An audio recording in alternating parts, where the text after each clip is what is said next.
On brief. News, not opinions. Nigel Farage has set out a £10 billion mass deportation plan that would see 5 migrant flights leave the UK every day under a reform government. The 5-year programme, branded Operation Restoring Justice, would prevent anyone arriving by small boat from claiming asylum in Britain. Instead, they would be held in detention centres on surplus RAF bases while awaiting removal. The government would be required to build facilities capable of housing 24,000 people within 18 months.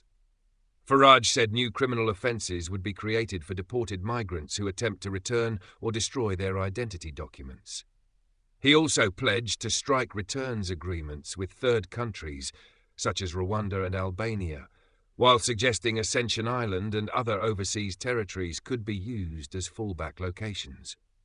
The measures would be delivered through emergency legislation, the Illegal Migration Mass Deportation Bill, which Farage admitted would face legal and political resistance, but argued was necessary to restore public confidence. The aim of this legislation is mass deportations, he told The Times. Britain is in a massive crisis.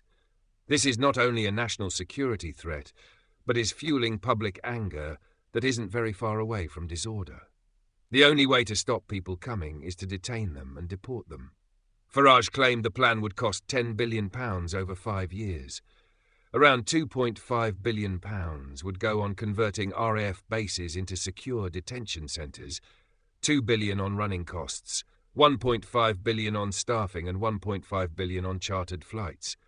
A further £2 billion would be spent on diplomatic incentives to secure returns agreements with countries including Afghanistan and Eritrea.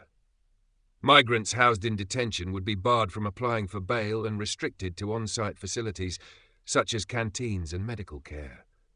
Farage argued that without such a scheme, hundreds of thousands more people would arrive and Britain would face rising instability.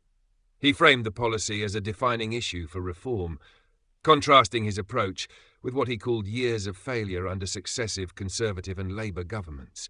Please like, subscribe and comment below. What do you think about Farage's plan?